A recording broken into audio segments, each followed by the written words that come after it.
আপুনি কিয় এণ্টাৰটেইনমেণ্টৰ সামগ্ৰী হ'ব খোজে? আপুনি কিয় আমোদৰ বিষয় হ'ব খোজে?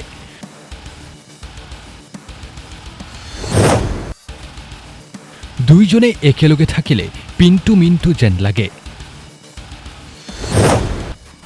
সিদিনা ক'লা কাপোৰ পিন্ধি আহি একো নোকোৱাকৈ গুচি গ'ল।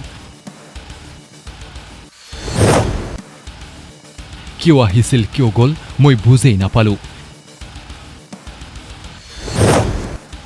বিধানসভাত অখিল গগৈক লক্ষ্য কৰি হিমন্ত বিশ্ব শৰ্মাৰ কটাক্ষ। অধ্যক্ষ মহোদয়, মই আপোনাক অধ্যক্ষ মহোদয় আপুনি যদি মোক এনেকৈ থাকে মই 3 ঘণ্টা কম, গতিকে আপুনি শুনি থাকিব লাগিব। গতিকে আপুনি কিয় এণ্টাৰটেইনমেণ্টৰ সামগ্ৰী এটা হ'ব খোজে? আপুনি আমোদৰ কিয় বিষয় এটা হ'ব খোজে? আৰু দুইজনক লগে লাগিলেতো পিণ্টু মিণ্টু যেন লাগে যেতিয়া একেলগে। গতিকে সিদিনাখনে ভুটুং কৰি ক'লা কাপোৰ এটা পিন্ধি আহিলে, কথা নাই বাৰ্তা নাই, গুচি গ'ল। মই বুজিয়ে নাপালোঁ কিয় সোমালে।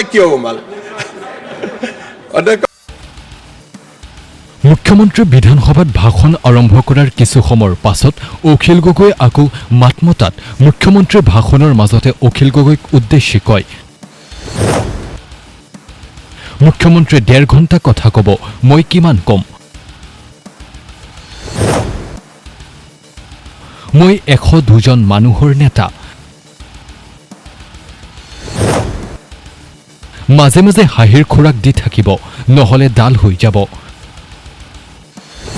অখিল গগৈক নিকৃষ্ট মানসিকতাৰ ব্যক্তি আখ্যা মুখ্যমন্ত্ৰী হিমন্ত বিশ্ব শৰ্মাৰ। অধ্যক্ষ মহোদয়,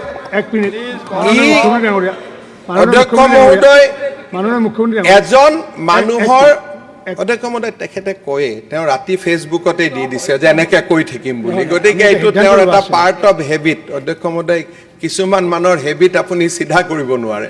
তেওঁ ফেচবুকতে লিখি আছে যে মুখ্যমন্ত্ৰীয়ে 1.5 ঘণ্টা কথা ক'ব, মই কিমান কম? মই 102 জন মানুহৰ নেতা, গতিকে মইতো টাইম পামেই। এইটো গণতন্ত্ৰ।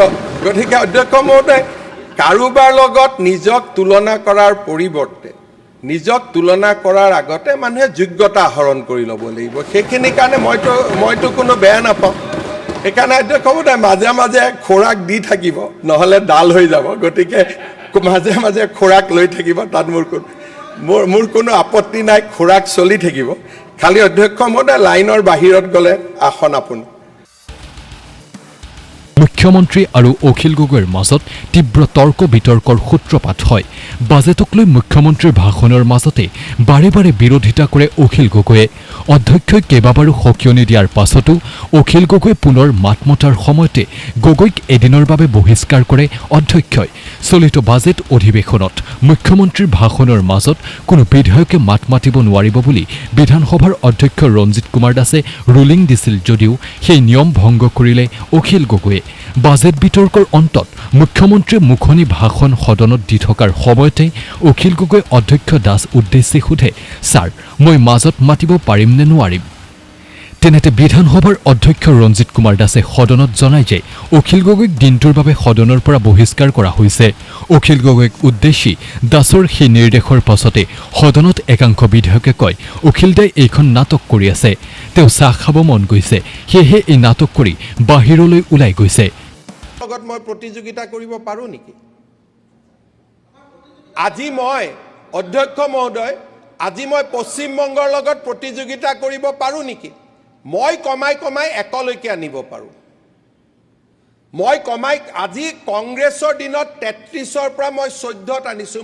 মোৰ লগত মই প্ৰতিযোগিতা কৰিব পাৰোঁ।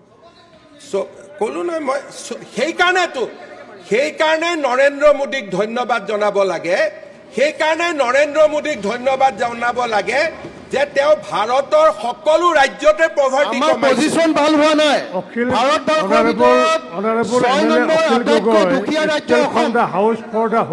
অধ্যক্ষ মহোদয়, আপুনি এটা নিজে ডাঙৰ কাৰণ ইয়াৰ।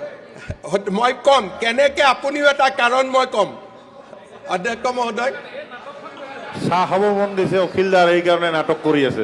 অধ্যক্ষ মহোদয়, ইয়াতে আজি আমাৰ মেটাৰ্নেল মৰ্টেলিটি কলা ড্ৰেছ পিন্ধি গৈছো মেটাৰনেল মৰ্টেলিটি 480ৰ পৰা 480ৰ পৰা আজি আমি 84লৈ নিউজ ডেস্ক ৰিপোৰ্ট NUJ 24/7